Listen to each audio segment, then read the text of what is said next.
Today on Launchpad, we're here with Todd, Soupy, Campbell, and we're going to talk about sometimes it might be better to sell what goes in the pipe instead of the pipe, the only time in the history of the universe boobs are bad, and an easy way to lose a leg.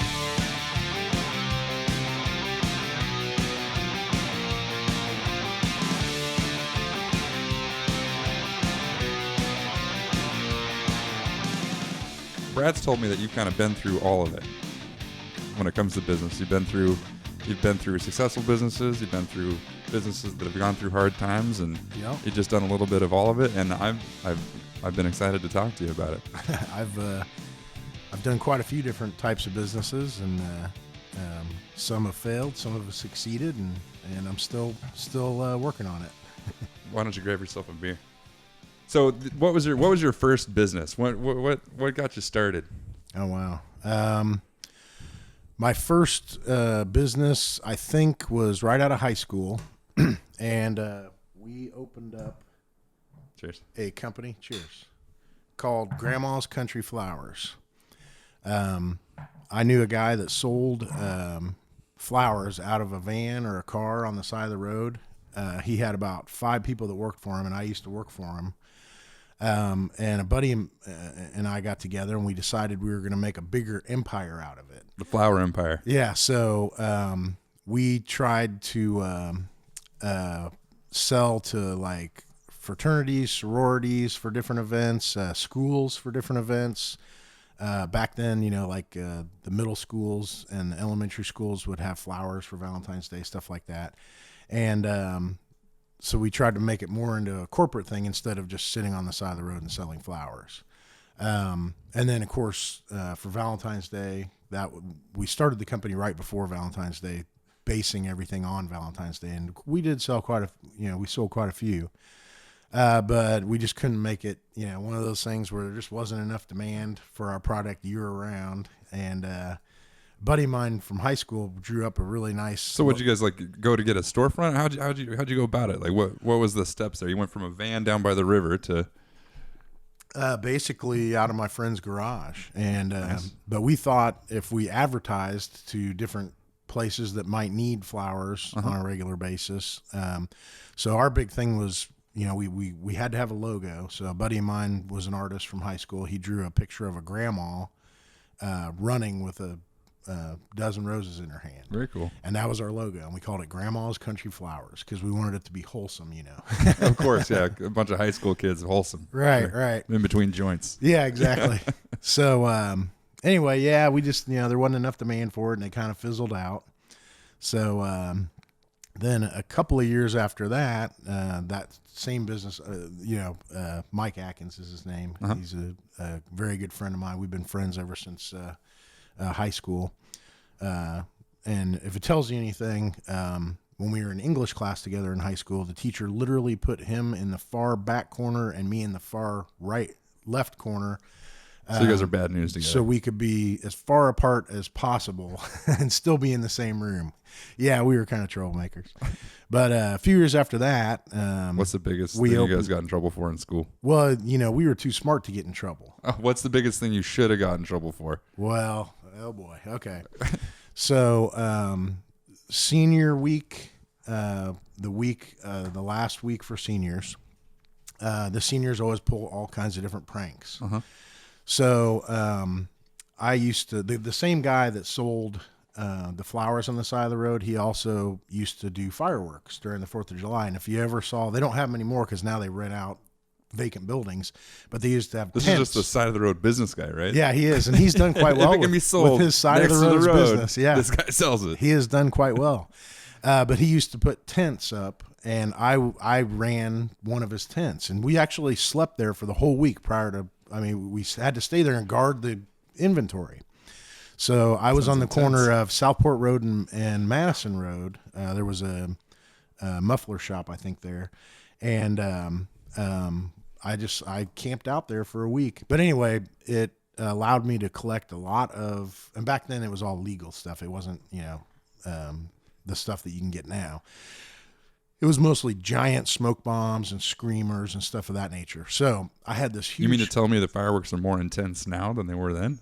Well, back then you had to go to Tennessee to buy what they called the illegal stuff. I lived right next to Indian reservations. You could get whatever you wanted. Yeah. It was amazing. No, here you could get sparklers and smoke bombs, and that was about it. It was a big trip to Tennessee. They don't have the back rooms here, stuff. so back home we'd be like, you'd go up to the fireworks stand on the Indian reservation, you'd be like, take me to the back room.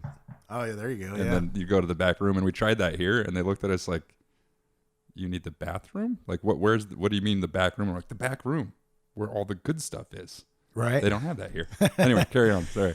Okay, so I had a huge collection of all these fireworks. Mm-hmm. So one thing I noticed going through high school during senior week was a kid would pull out a pack of firecrackers and in the senior locker bay and light them, and sure enough, he'd get caught every time. And this is a true story, by the way. So I said, I've got to be smarter than that.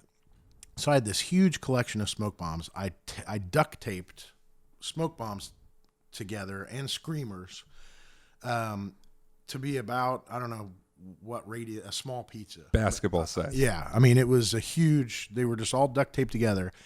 Then I said, okay, I've got to have a way to light this thing without getting caught. So I did a little bit of research. I went to Don's Guns and bought cannon fuse. And I found out that you could time each inch of the cannon fuse was a certain amount of time. Uh-huh. It was designed that way.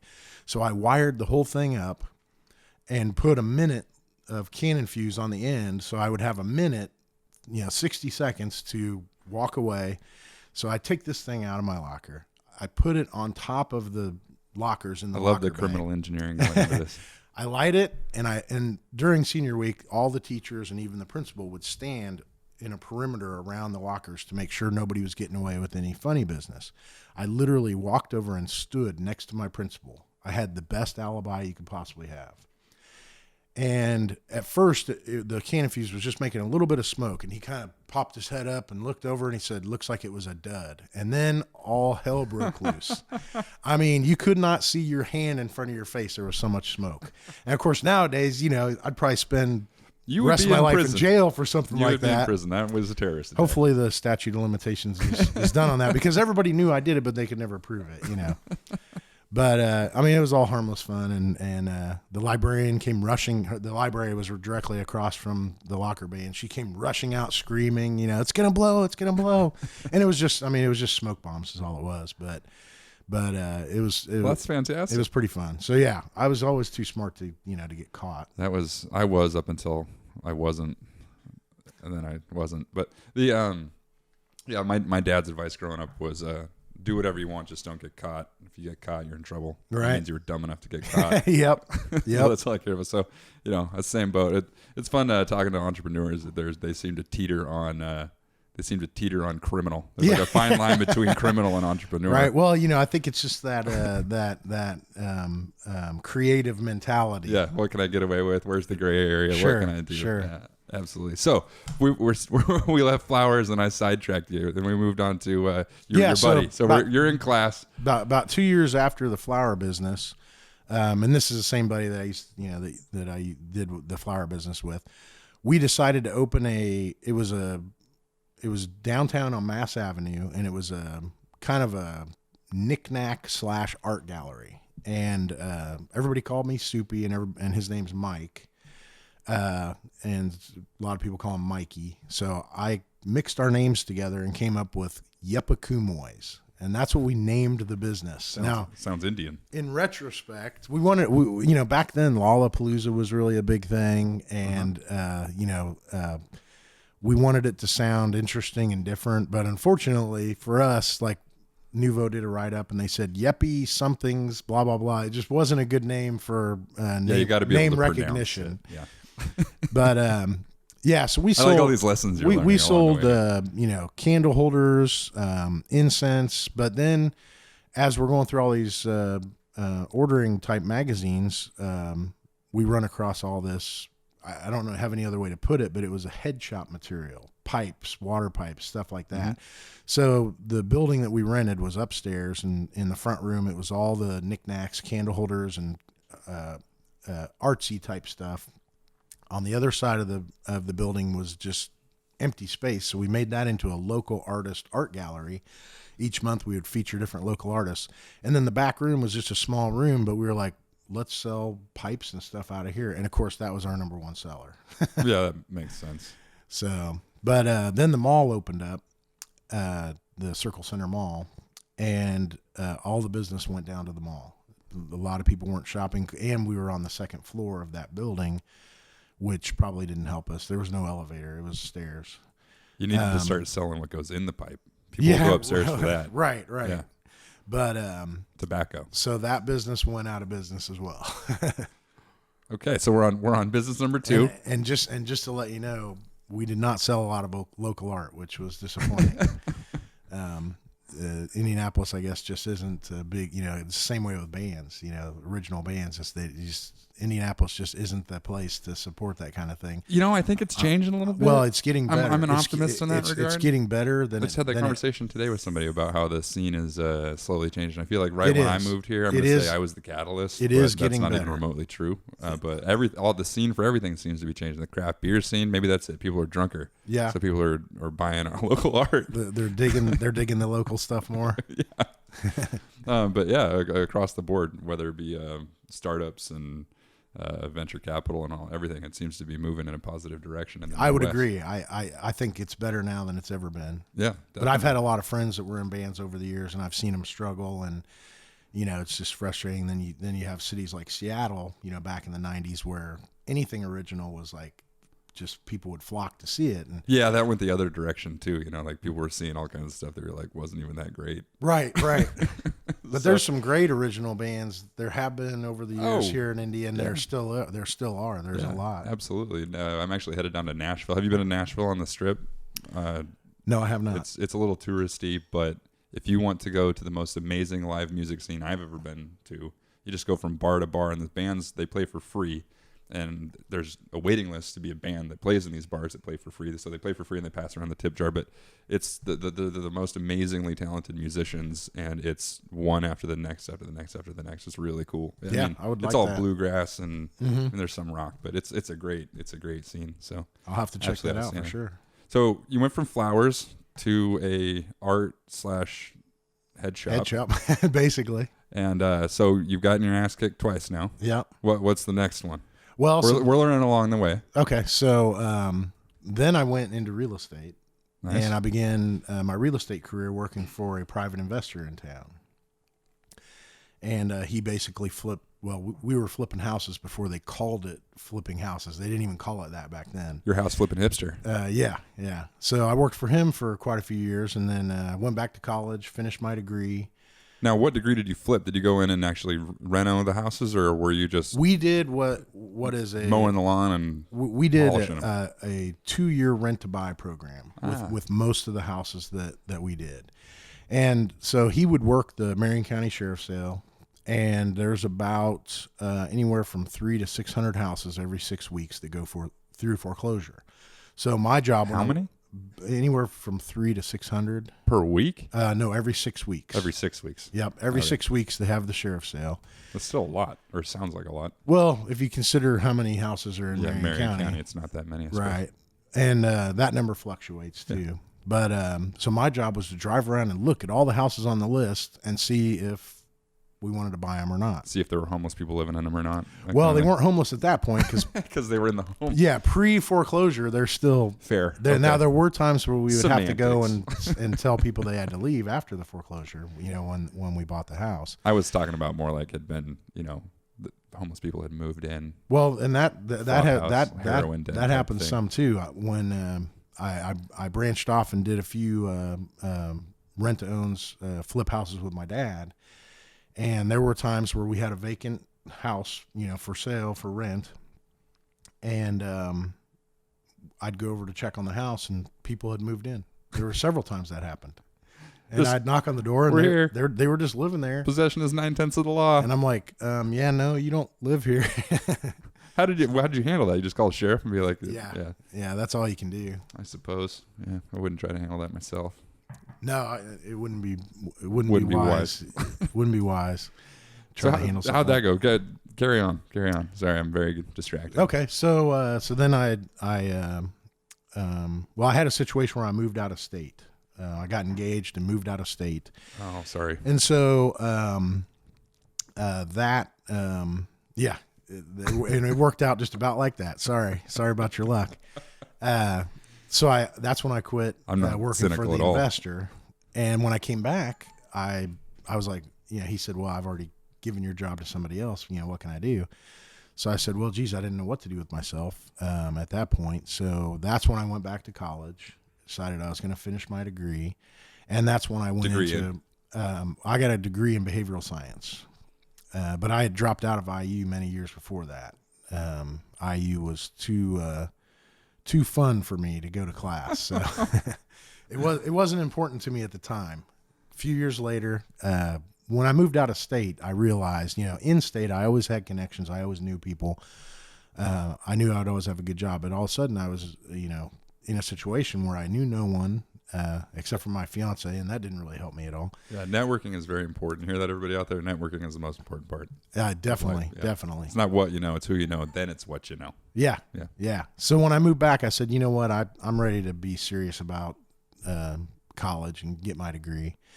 And part of that reason was both my brother and my sister were in college at the time, and they would send me over their papers that they had written, and I literally had to rewrite the papers. I'm a grammar Nazi, and I was like, my brother and sister are both in college, and they're turning in papers like this. So does the theirs bother you as much as it bothers me? Yeah. That's like the worst thing ever. Yours and theirs. My biggest one that I can't stand that I run into a lot, especially in rural areas. I seen that guy yesterday. That's my biggest one. I seen that guy yesterday. Well, no, you saw that guy yesterday, or you have seen that guy some other time. But yeah, so that's it's rural Indiana. That's a big one. I seen that guy the other day is proper grammar. Well, I guess I don't know. I'm the outsider there. Yeah. But that's the one that really head down to Greenwood. That is perfectly acceptable. Yeah, well, that's where I'm from. It's Center Grove. But great. Somehow I learned to conjugate verbs. I'm not sure how that happened. Yeah, I don't know. But yeah, so I went back to school, so. and then I had my real estate degree because of working with the investor. So I decided to go into residential real estate. And that's what I did. And real estate put me through college, and a little help from my dad too. But thanks, Dad. And then just when I graduated from college is when my brother and I decided to talk to some friends about opening a nightclub. And so 2002, we opened up the Ugly Monkey. And of course, we had several partners, and all of us kept our day jobs, at least at first. And we did well until we ran into some issues with the city. The city owned the building that we were in. Was there a premise to the Ugly Monkey, or where did the name come from? Well, everybody asked that, and it's kind of funny. Originally, it was going to be called Soupy's because it was sounds like a great name because for a it bar. was my idea, and that's what everybody said. It's kind of a cool name. It sounds like a bar. And you're in my calendar as Soupy, and that's all Brad put it in as. I'm like, what is this guy like? Yeah. Does he drink a lot? Well, I used to. Not as much anymore. But we brought some other partners in on it, and they were like, well, how come it gets to be named after him? And I'm an easygoing guy, so I said, you know what, it doesn't have to. It was my idea, and I thought it was a cool name for a bar, but if it's going to be an issue. So Mike, I would have been like, fuck you. Mike, our other partner, and once again, this is the same Mike that I did Grandma's Country Flowers with. And I've seen a reoccurring theme. Same Mike in with businesses that didn't work out. Yeah, right. I mean, yeah. No, is it him? Definitely not because of him. No, definitely wasn't his fault. But he said, well, I thought of a cool name for a bar. Apparently, he rented some movies one night. And he rented Monkey Bone and Coyote Ugly. And he yelled into his wife, hey, which one do you want to watch first? And he mixed up the titles. And this is what he says, he says, Ugly Monkey, that would be a good name for a bar. And that's how he says he came up with that name. But, of course, we threw out a couple of other names as well. And we kind of bounced them off our friends, and said, which one do you, and it's a great name. Sure enough, everybody, kept thinking the Ugly Monkey. And I thought it sticks in your brain. I was mainly the promotions and advertising. And I thought I like that name the best because you can do so much with it. You've got the word ugly, you've got monkeys you can play off of. And turns out it was a great name. And I used the Logo Factory, and I worked with them for about 3 months to try to perfect. They kept making the monkey too ugly. I was like, if the monkey's that ugly, people are not going to come in the door. I was like, it's got to be cute but ugly. And so finally they came up with the logo that we ended up using. Cute but ugly. And I've taken that girl home. And yeah, right. Yeah. And it was a cute but ugly monkey. It was so ugly that it was cute. But that's her. That worked for us for several years until we ran into the issues with the city, and we decided to move from that location to the location directly behind the Slippery Noodle. But all in all, I mean, it was, mostly a successful business. We were open for 10 years. Now, the Slippery Noodle, that's the oldest place in Indy, right? That's the oldest bar in Indiana. In Indiana. Yeah, they're a historic national landmark. Huh. That's a way to keep your doors open. Yes. Just get the city to be like, you can never close. Right, yeah. It's like, how can we close? We're a historic. We're a national landmark. Yeah. Yeah. So, now, the problem with, what happened? What went awry? Okay, so... how long were you in business?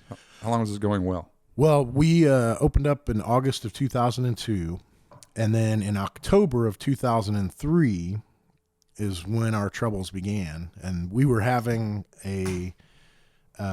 as a lot of bars do, we were having a theme contest. Our theme contest was schoolgirls, so we'd have girls dress up as schoolgirls. I like where your head's at. And dance on top of the bar, and then the guys would, the crowd would vote for, clap and cheer for the one that they liked the best.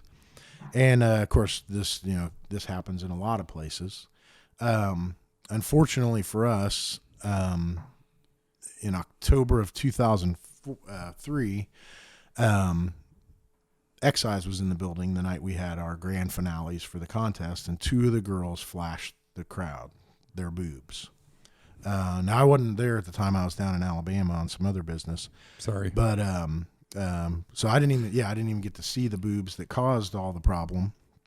Now apparently the bouncers kicked the girls out of the contest, but Excise said that they were giving us a ticket for it anyway, because they felt the DJ was egging them on. So, I knew this could be an issue because the city was technically our landlord. So when I got back to town, I met with our attorney, and we had a partner meeting, and we came up with a list of things. Okay, here's what we need to do. We need to make sure this doesn't happen again, because, the city's our landlord and they're not going to like this. So, so conservative. We decided to, it was just because of some naked, half naked girls. What a shame. So I put together a bullet list with my attorney, and we decided, okay, future contests, we're going to have we'll hire an off-duty police officer, and they can supervise the contest. We'll let the contestants know. They're not going to do anything in front of a policeman. So that way we can be sure that it won't happen again. We fired the DJ, just to be on the safe side. And just a whole list of things. It sucks to be that guy.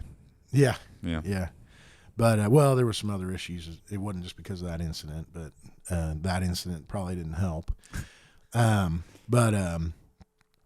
So I sent a certified letter to 3 different members in the city government. And, of course, I didn't say, hey, this is exactly what happened in the letter. I just said, hey, we had an incident. We realize it's an issue, and we are taking precautions to and I gave them the list. Was it best to leave it open to imagination? In hindsight? Oh, I don't think it really mattered. Really? Because I like to paint a picture of exactly what happened. Because it was 7 months before we heard a reply.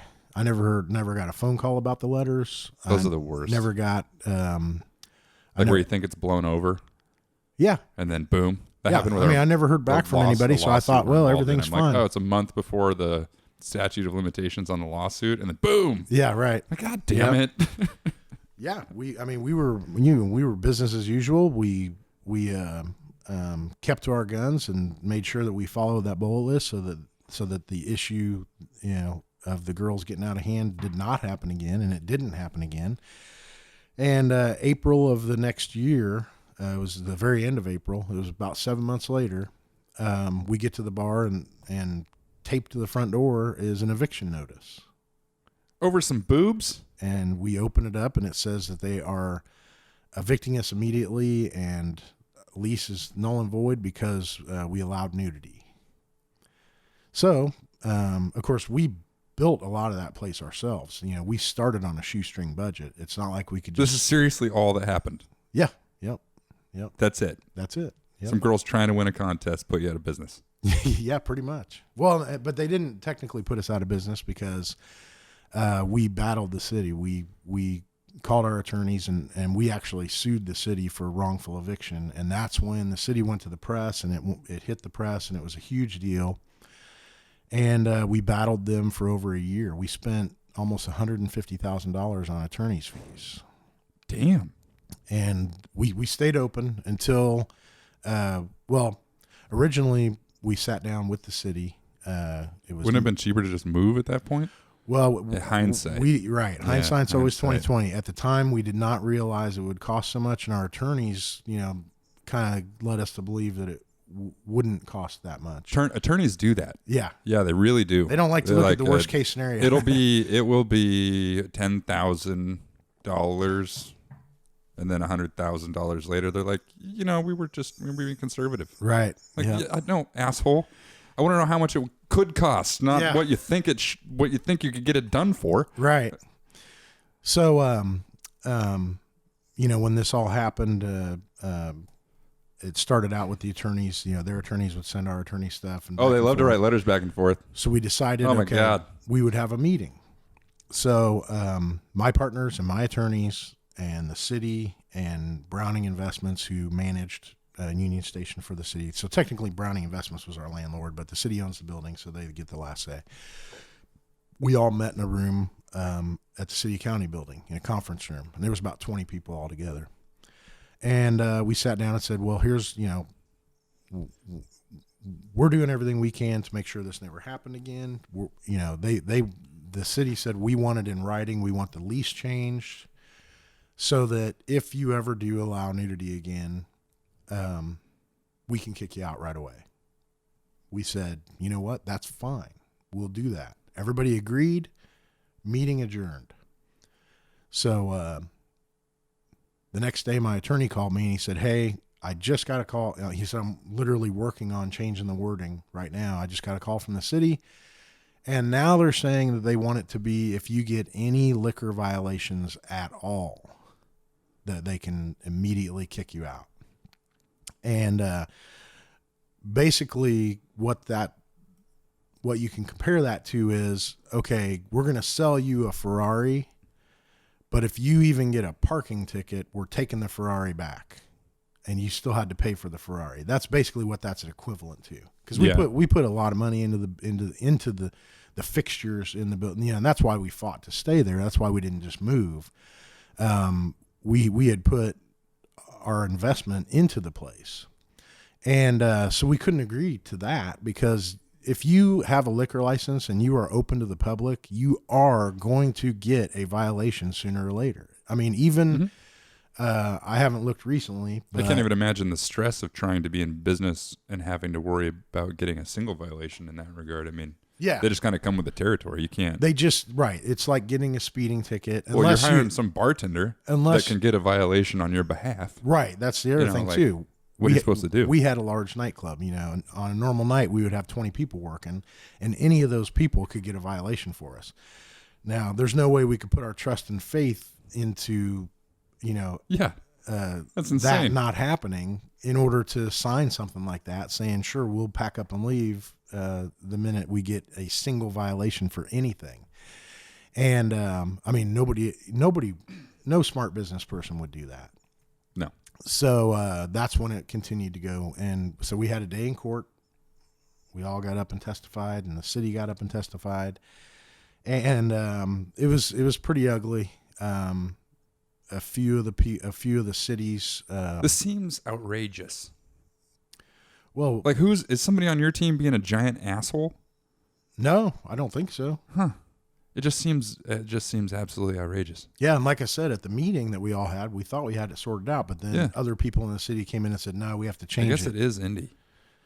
So a little bit conservative here. It's very conservative, yeah. And you have to remember, too, that there were two schools in the building at the time, too, the Pacers Academy and the charter school. And, of course, they didn't let us forget that there were two schools in the building. Yeah, because they weren't open at the same time. It's in a bar. Right. You're in a fucking bar. I agree, yeah. I mean, they weren't open the same time we were, but, that was their whole point was, well, there's two schools. I love the drunk driving argument. I mean, nobody should drink and drive, but the drunk driving argument about, like, what if you hit a bunch of school kids? Well, it's 2:00 in the morning. Right, so hopefully that won't happen, yeah. I mean, that might be a little extreme, but, yeah, kind of the same. Like, what? I mean, are the students in the bar? No. God forbid. Yeah. No, as a matter of fact, the entire 10 years we were open, we only had 2 underage violations. And I could tell you that most of the bars in Indy, nightclubs such as ours, have considerably more than that. Yeah, a bar that shall remain nameless had a underage person in it the other night. I know for a fact. Well, I'll even go so far as to say that they have more per year than we had in the 10 years we were open. Considerably more per year. But anyway, so, we felt like we ran a pretty tight ship, especially after the incident happened. May have been a little too loose there going into that. But once it happened, we woke up and said, hey, we have to make sure that this kind of thing's not going on. And that didn't help us. Yes, they still wanted us out. So when it went to court, we lost. Of course, it was a city judge, so we lost the court case. So we went back to the bar and started packing everything up. And one of our attorneys called and said, no, we're going to appeal this. And so, as an attorney would, because when we lost in court, the city actually shut it. We were not allowed to open up. The city succeeded in shutting us down, or at least we couldn't open up in that location, which means we couldn't open up. So our attorneys went to the appellate court a few days later, and my brother and I went and sat in the audience, and because that's all you can do at the appellate court. It's just the attorneys talking to the judges. And my favorite part, I mean, the appellate judges were really giving it to the city attorneys. And one of them actually said, let me ask you this. Does the city hold the lease for the Indianapolis Motor Speedway? And ooh, and oh man, that's a good one. The city attorney said, no, I don't believe they do. And the appellate judge says, I guess not, because I guess you would have shut them down a long time ago, over this issue of the boobs. Well, yeah. And anybody listening, go Google pictures of the snake pit. Yeah. From the Indy 500. It is undescribably debaucherous. Yeah, and you have to do that probably pre-2007 because they started cracking down. I hang out in turn 2, and I just took a picture, like just picture of what's going on. Not of any. I thought it was of nothing, of just a crowd of people. And then it was like a week later. I'm going through pictures on my phone, and I see a fist fight in the picture. I'm like, holy shit, there's a fist fight. I zoom in on the fist fight, and in the corner, there are 2 people making out in the grass. There's like this girl walking by in the tiniest bikini I've ever seen, like this. There were 2 fights, people making out, and a girl half naked in this picture that I took of what I thought was nothing. and it was amazing. And this was just a little tiny segment of 400,000 people. It's like a virtual Where's Waldo. Yeah, it's just see how many things you can find. Right? It's amazing. My dad came. I was trying to describe it to my dad, and my dad just came in May to visit, and I took him to the 500, and he's like, "Holy shit!" You're right. There are no words to describe this. No, I'll tell you what though. It used to be a lot. Yeah, it used to be a lot wilder. Yeah. But I'll tell you my favorite story from the Indianapolis 500. And I've got a lot of stories. This is definitely one of my favorites. We were in the snake pit, and this is, I can't tell you what year it was. I don't remember. Good. But we're in the snake pit. This is back before they started cracking down. I like that they've cracked down, because every time I've been, it's been a fucking madhouse. I just a couple years ago, I literally saw a girl get arrested for flashing the crowd. I saw cops come up and take her away, and I'm like, you got to be kidding me. This is the Indy 500. Come on. But anyway, so this was back Where before. was she, in the suites? No, this was in the infield. Huh. Anyway, carry on, sorry. So we're in the snake pit, and we're walking around. I'm sure we were drunk.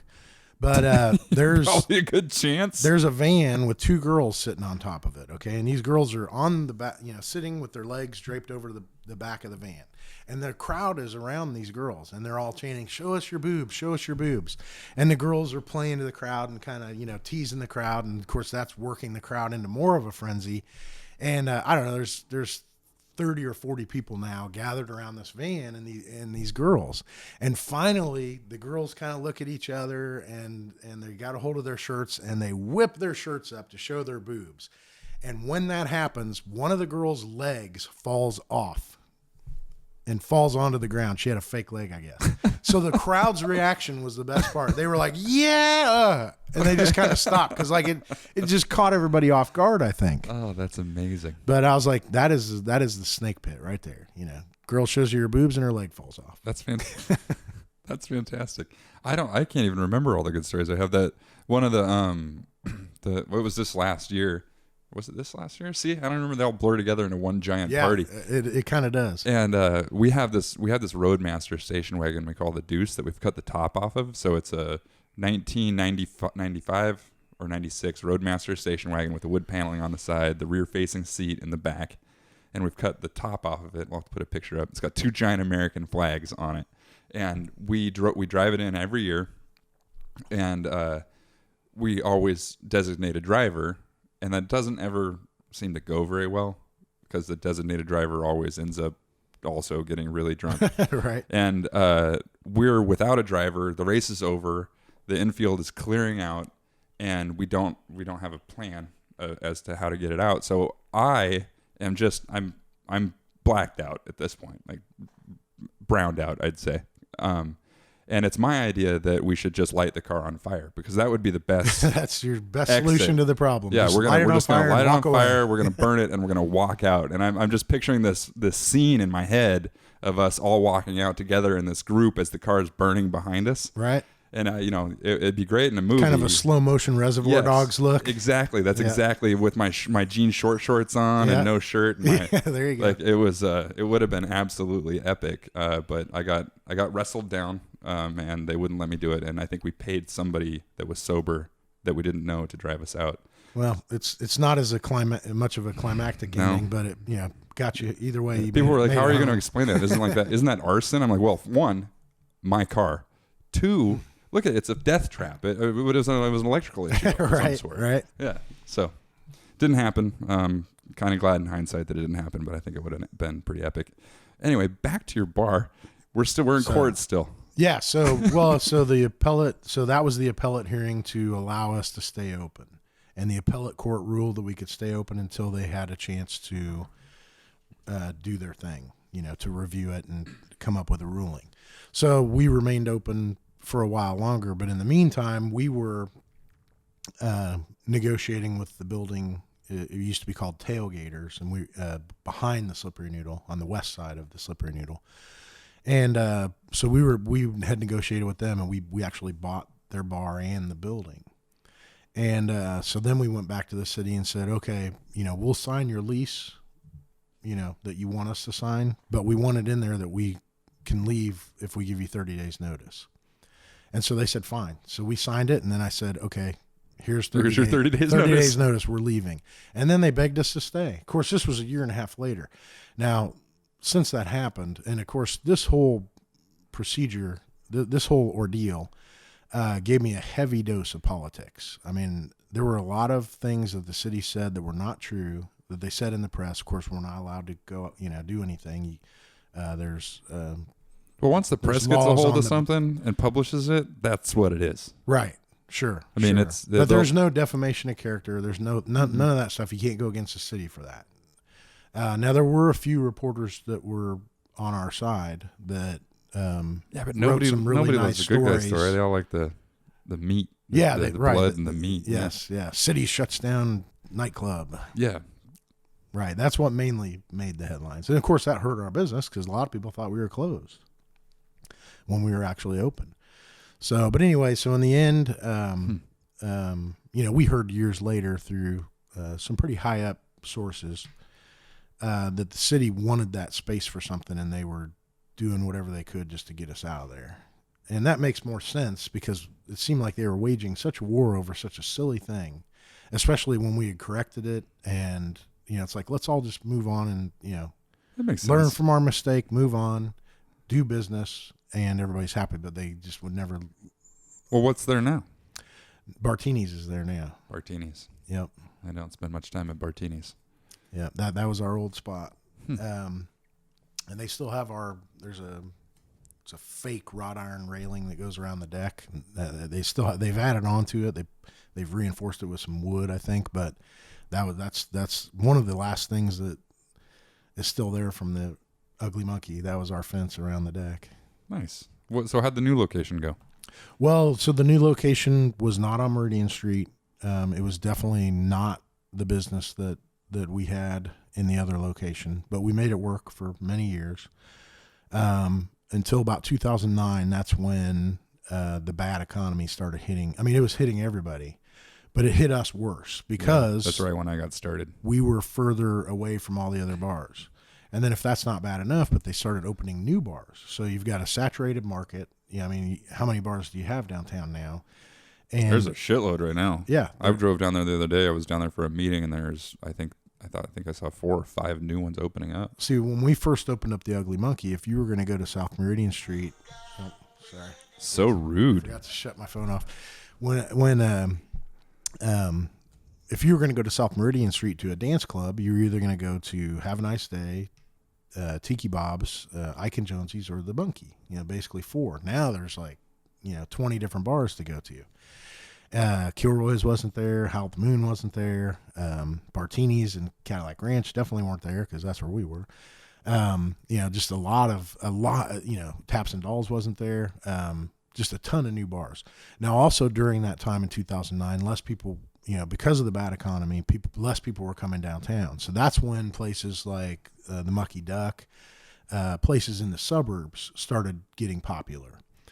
Because people didn't want to drive all the way downtown and pay for parking and pay for cover when they could just stay close to home. Because, most business that goes downtown is from the south side. I'd say it's probably 50% south side and 50% all the other sides. It's like a melting pot. Yeah. Of Indianapolis. Yeah.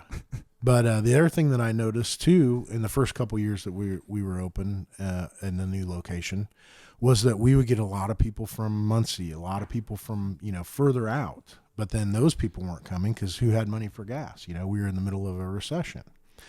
So it was kind of a perfect storm of how to put a place out of business. And there were, Have a Nice Day closed down. Tiki Bob's was going to close, but then the Jasons bought it and resurrected it. But the company, folded. Barcor that owned it was ready to shut it down. So it's a bad economy if places like that are closing down. So we tried to tough it out and tried to make it to the Super Bowl, which we made it to the Super Bowl. Of course, that didn't bring in the money that the city promised it would. Not even close, not even nearly close.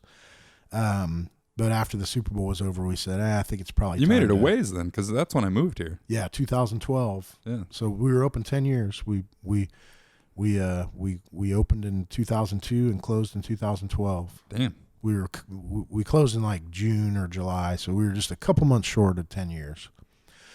But we finally decided to sell it, and when a business is not making you money anymore, it's time to do something else. Maybe I should do something else. Yeah, well, no, I'm just joking on anything else. So that's really it. So, I was a real estate agent the entire time. Like I said, when we had the Monkey open, we all kept our day jobs. Of course, I put a lot of my time into the bar.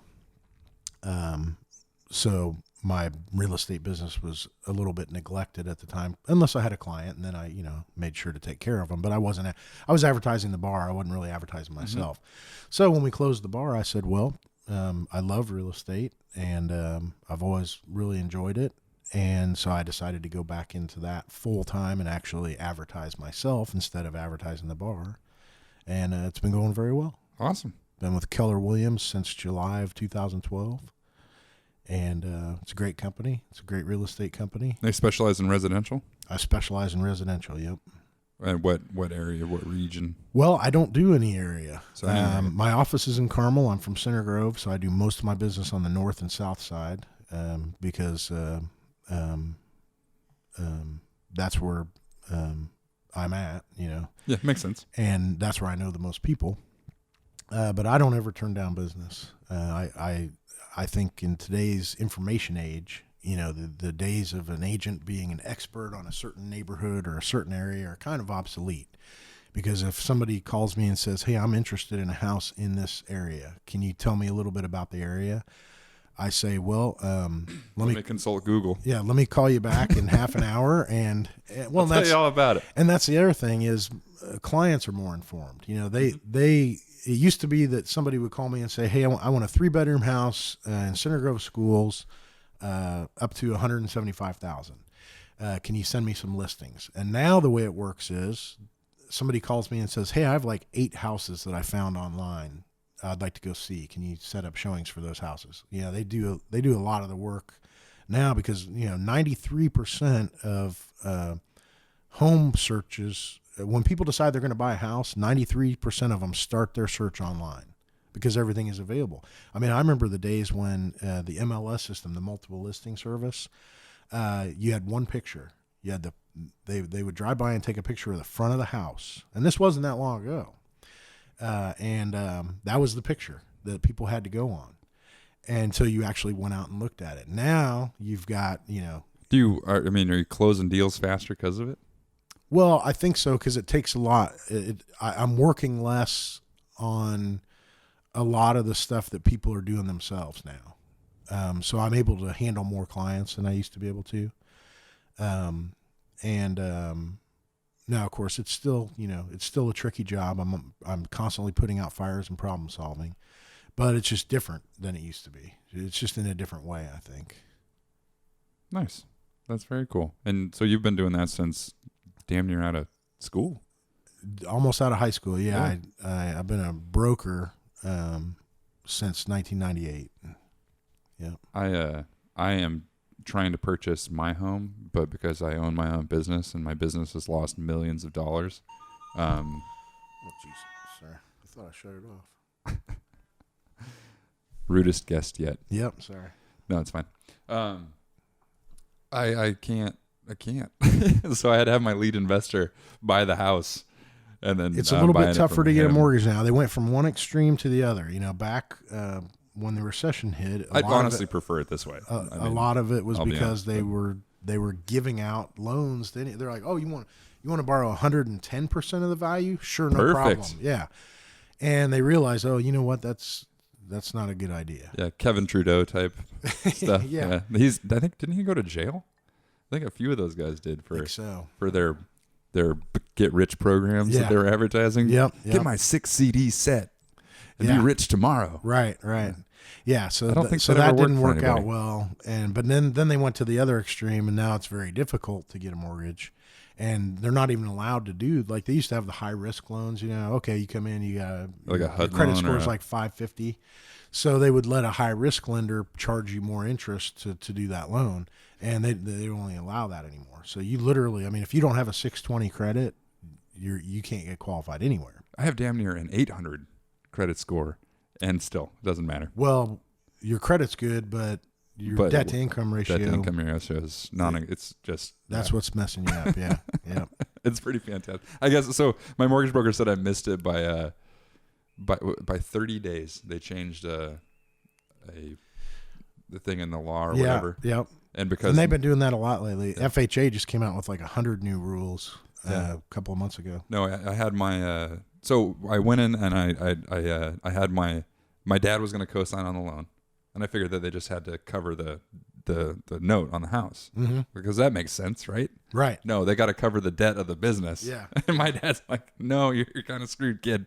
And so I got my lead investor to co-sign, and I get a phone call. He said, your lead investor we're good on all fronts, but 30 days they just implemented this new law or rule.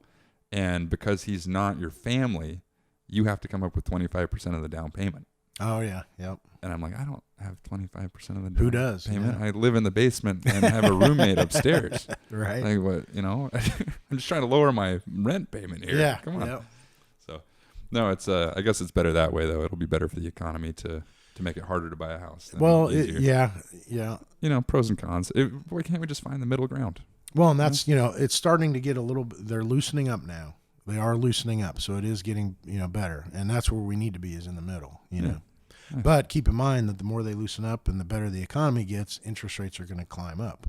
I mean, They're really low. well, and they have been low. The Fed is keeping them artificially low to try to boost the economy. And because in a better economy, the interest rates go up. How do you feel about that in general? Well, The federal government messing with pricing. Like our gas prices are the lowest in the world right. because it's subsidized.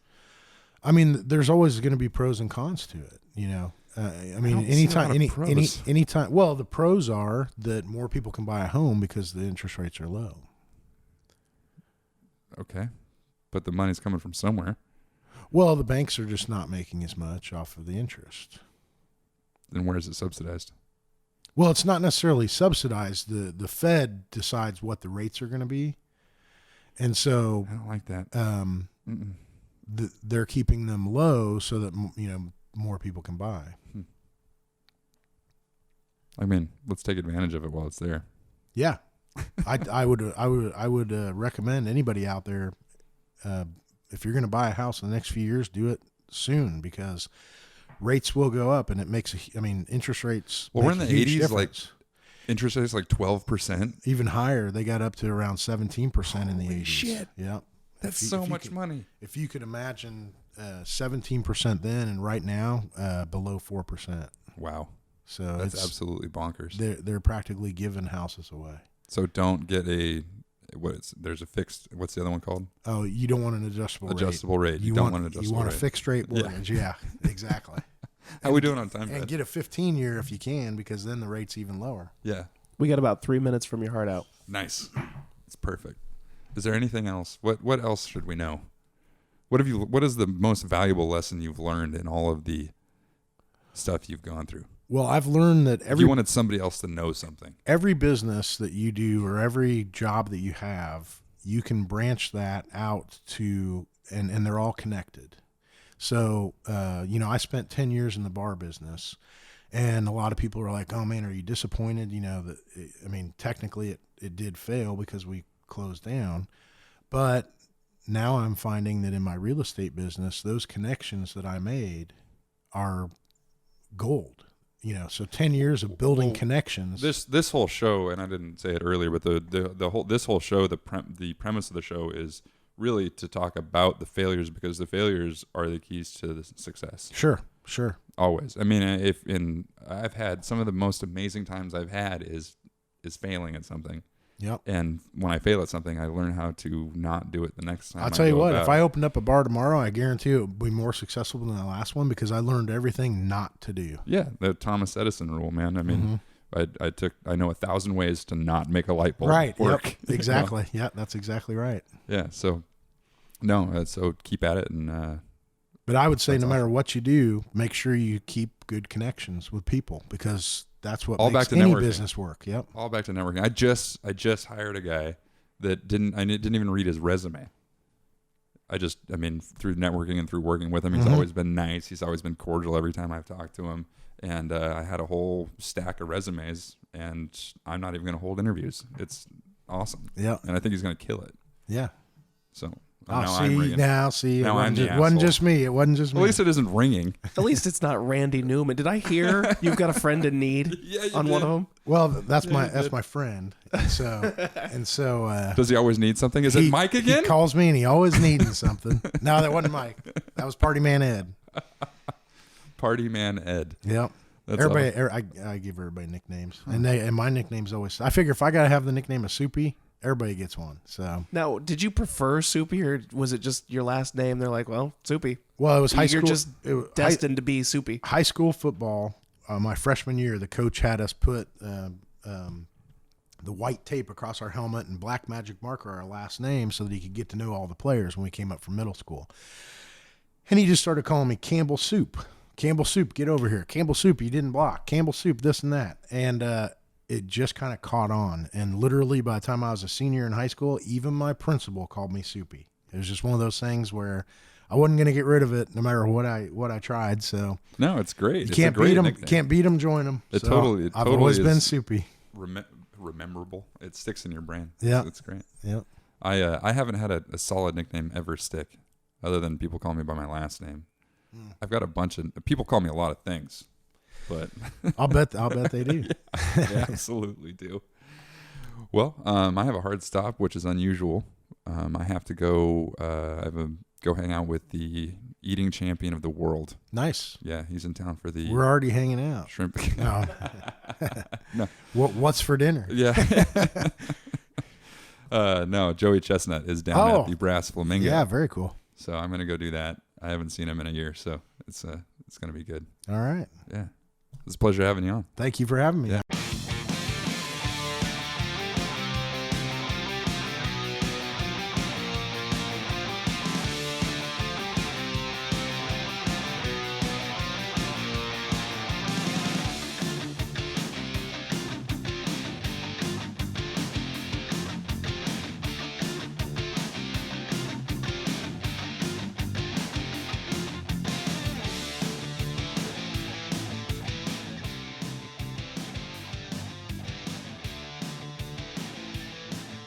The old grandma to the hospital. Listen, bitch.